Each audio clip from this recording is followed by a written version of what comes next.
Bonjour Jacques Weber, immense comédien qu'on est toujours tellement heureux d'accueillir. Paris-Beyrouth, c'est au Cherche Midi, c'est un récit absolument incroyable. On va en parler dans quelques instants, Jacques Weber, parce que ça vous ramène, vous aviez quoi, 33 ans, vous partez à Beyrouth. Beyrouth est en guerre, voilà, aujourd'hui, c'est pas la guerre, enfin si, on dit que c'est la guerre, c'est le Covid. Les amis que j'ai... Ah non, oui, vous parlez du Covid, ça c'est encore autre chose. Non, c'est tout à fait dramatique et préoccupant, et je pense que ce qui touche le plus les gens, au-delà même de la privation des choses qui font notre nature humaine, c'est-à-dire l'embrassade, l'accolade, la convivialité, le bistrot, le théâtre, la culture en général, ce qui nous préoccupe beaucoup, c'est qu'on ne comprend pas bien. On ne comprend pas bien les dispositions qui sont prises, on ne comprend pas bien comment ça fonctionne, chacun a sa petite histoire, chacun a son avis. C'est ça qui est le plus difficile à admettre. Moi, je crois en tout cas une chose. La première urgence, c'est de comprendre que dans toute l'histoire de la médecine, les vaccins ont sauvé des millions de gens. Et même si le vaccin n'est pas totalement au point, ce qui m'étonnerait beaucoup, parce que les sécurités que l'on fait pour mettre un vaccin sur le marché sont absolument considérables. Il faut prendre le risque prendre le risque. Il est infime, le risque. Il est de, 0,00, mais il faut que tout le monde se vaccine. C'est le premier élément. Alors après, il y a des éléments dont on n'a pas tous les éléments. Moi, lorsque je commence à rouspéter, je me dis, mais enfin, ce que je dis comme ça d'évidence, les gens qui prennent des décisions sont pas totalement imbéciles. Ils sont sans doute ralentis par une gestion administrative un peu problématique, qu'on le sait en France, mais ils sont pas les imbéciles. Oui. Mais c'est vrai qu'il y a des choses qu'on comprend pas. Le stop and go, en plus, est totalement insupportable pour les théâtres. C'est-à-dire arrêter les théâtres, reprendre des représentations, c'est pas possible. En plus, tout le monde sait, depuis que ça s'est fait, tout le monde sait que nous n'avons jamais été un foyer infectieux. Moi, je serais pour, à ce moment-là, une chose plus radicale. On fait tous un effort considérable à tous les niveaux. C'est-à-dire qu'il ne faut jamais, je pense, être corporatiste. Lorsqu'on prend une décision sur le plan de la culture ou sur le plan... Tout doit être pris en compte et réfléchi. Or, je crois que c'est ce qui manque en ce moment. En ce moment, chaque décision tente de faire plaisir à chaque secteur. Oui. Et c'est ça qui est très, très grave. Mais moi, à Broadway, par exemple, ils ont dit, allez, hop, on arrête un an. Boum, c'est très brutal, c'est extraordinairement violent. Là, ça fait presque un an. En France, pratiquement arrêté. On sait à quoi s'en tenir. Mais là, nous, le pire, et moi, je le dis, j'ai pris la décision avec mes employeurs. Il s'agissait de jouer le Roi Lear, là, au mois de mars, et on a annulé pour le reprendre en septembre. Pourquoi ? Parce que je sais par les sources médicales, parce que par pas mal de sources, qu'il y a très forte chance qu'il y ait une troisième vague, il y a très forte chance qu'il y ait reconfinement, il y a très forte chance qu'on se dise allez on joue, et puis d'un seul coup on nous dit non on joue plus. Ou alors les couvre-feux c'est bien beau, mais qui peut aller, si vous faites un couvre-feu à 18h, vous allez demander aux gens d'aller au théâtre à 15h. Oui. De toute façon le couvre-feu est à 20h, à Paris les théâtres sont fermés. Bon. Et puis il faut quand même prendre très attention au théâtre. Je parle du théâtre, je parle pas du spectacle vivant.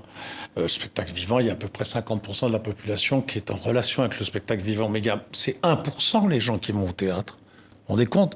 Et ce 1% est extrêmement important. Il fait partie de notre culture quotidienne. Ce 1%, d'un seul coup, on le ferme, on le bloque, il est interdit d'y aller. C'est ce que je disais, c'est montrer votre livre, Jacques Weber.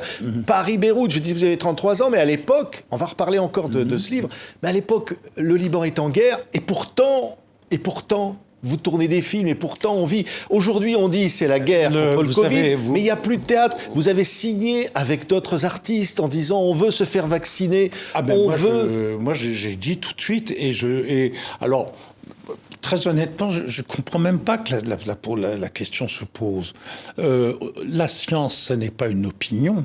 La science, certes, est inexacte, mais ça n'est pas une opinion. La science est en progrès, en mouvement perpétuel, mais on sait, l'histoire des vaccins, elle est là. En plus, les sécurités sont terriblement puissantes, sinon il y a des milliards, d'abord pour parfois des mauvaises raisons, pour des raisons économiques. Il y a des milliards qui tombent si le laboratoire qui met en place son vaccin se casse la figure, donc ils ne sont pas fous.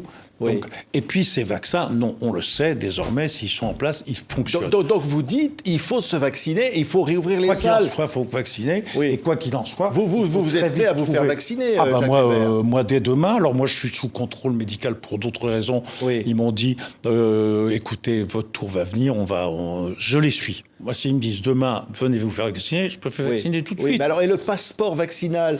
Roselyne Bachelot, la ministre de la Culture, a dit qu'elle était contre. C'est-à-dire, non, parce tester les spectateurs avant d'entrer dans les salles. D'abord, je tiens à dire que Roselyne Bachelot, elle est plutôt... il faut aussi dire quand même qu'on demande plein de choses à l'État, mais l'État a fait beaucoup de choses très ce que l'on appelle les mesures transversales, le chômage partiel, etc. Ça a été très solidement fait et proposé, particulièrement à la communauté des gens du spectacle. Non, même pas particulièrement, puisque d'autres ont... Alors, mais sur le plan de la politique générale, il y a énormément de gens à qui on ne demande pas d'efforts, et là, c'est un autre problème. C'est un problème de politique générale. Oui. En tout cas, on ne peut pas, nous, artistes, demander toujours à l'État.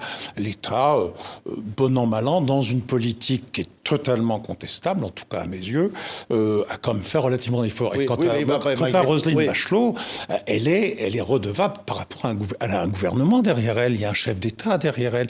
Si on lui donne pas elle a eu les moyens. Elle avait demandé 300 quelques millions d'euros. Je me souviens au début, elle les a eus, elle les a obtenus.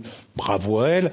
Elle est en concertation permanente avec les gens du spectacle. C'est tout à fait formidable. Mais il y a une chose sur laquelle je m'interroge, c'est qu'elle nous dit, on est en train de réfléchir, ça fait des mois qu'on nous dit, on réfléchit. Alors, elle a bien démontré hier, j'ai écouté attentivement, la complexité extrême qu'il y a à gérer entre un petit théâtre, un moyen théâtre, un grand théâtre, le spectacle vivant. Tout ça est d'une complexité effroyable. Les demandes ne sont pas les mêmes et les obligations ne sont pas les mêmes.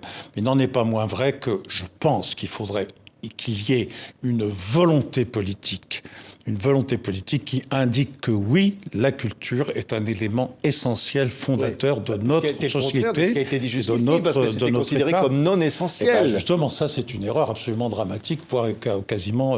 Mais vous savez, ce qui est terrible, c'est que beaucoup de choses nous indique que c'est pas essentiel.